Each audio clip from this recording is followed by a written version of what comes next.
சீரியல்களின் full எபிசோடுகளை Sun டிவியில் ஒளிபரப்பான உடனே எக்ஸ்க்ளூசிவாக சன் நெக்ஸ்டில் மட்டும் ஃப்ரீயா பாருங்கள். ஆமா சார், அம்மா அப்படிதான் சார் சொல்லுவாங்க. நீங்க அவங்க சொல்றதெல்லாம் எடுத்துக்காதீங்க சார். எனக்கும் அவங்க மேல தான் சார் சந்தேகமா இருக்கு. நீங்க முக்கியமா அவங்கள தான் சார் விசாரிக்கணும்.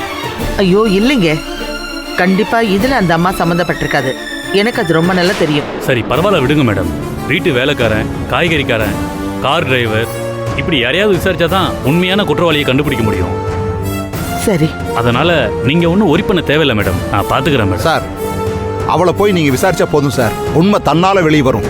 நீங்க சும்மா சார் ப்ளீஸ் சார், எப்படியாவது அருவியை மீட்டு கொடுத்துருங்க சார் ப்ளீஸ். ஆமா சார். ஆமா சார், எங்க அருவி உயிருக்கு எந்த ஆபத்தும் வராம பாத்துக்குங்க சார். அவதான் எங்க குடும்பத்துக்கு எல்லாமே. எங்க எல்லாரையும் அவதான் காப்பாத்திட்டு வந்திருக்கா. இன்னைக்கு அவளுக்கே ஆபத்துங்கிற போது எங்களால எதுவுமே பண்ண முடியாம. நீங்க ஒன்றும் கவலைப்படாதீங்க மேடம், என்கிட்ட சொல்லிட்டீங்கல்ல, கண்டிப்பா நான் ஸ்டெப் எடுக்கிறேன். சரி, ஒன்று பண்ணுங்க, உங்க கம்ப்ளைண்ட்டை எனக்கு மெயில் பண்ணுங்க. நான் டெபுட்டி கமிஷனர் ரேகா மேடத்துக்கு ஃபார்வர்ட் பண்ணிடுறேன். அவங்க ரொம்ப சின்சியரா ஆக்ஷன் எடுப்பாங்க. சரி. எதா இருந்தாலும் அவங்க எனக்கு இமிடியேட்டா அப்டேட் பண்ணுவாங்க மேடம். இது என் ஃபாலோப்ல தான் நடக்கும், நான் பாத்துக்கிறேன் மேடம். நீங்க தைரியமா இருங்க. ஓகே சார், ரொம்ப தேங்க்ஸ். Okay, thank you sir. வாங்க. தேங்க்யூ. ஆமா.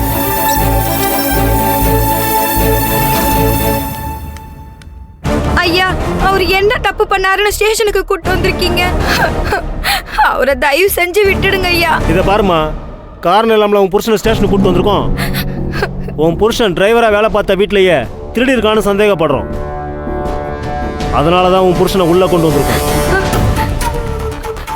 ஐயா, அவர் அப்படிப்பட்ட ஆள் இல்லைங்க ஐயா. நாங்க ஏழையா இருந்தாலும் கௌரவமா வாழ்றோங்க ஐயா.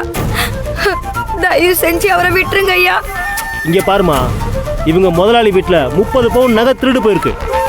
இவன் தான் திருடி இருக்கான்னு சொல்லி நாங்க சந்தேகப்படுறோம். இவனை விசாரிக்கிற விதத்துல விசாரிச்சா இவன் உண்மையை சொல்லிடுவான். அதுக்கப்புறம் கண்டிப்பா இவனுக்கு ஜெயில் தான். நீ என்ன பேசணும்னு நினைச்சாலும் கோர்ட்ல வந்து பேசிக்க. இப்ப இடத்த காலி பண்ணு, நான் விசாரணை ஆரம்பிக்கணும் இவங்கிட்ட. கிளம்ப. ஐயா, அப்படியெல்லாம் சொல்லாதீங்க ஐயா.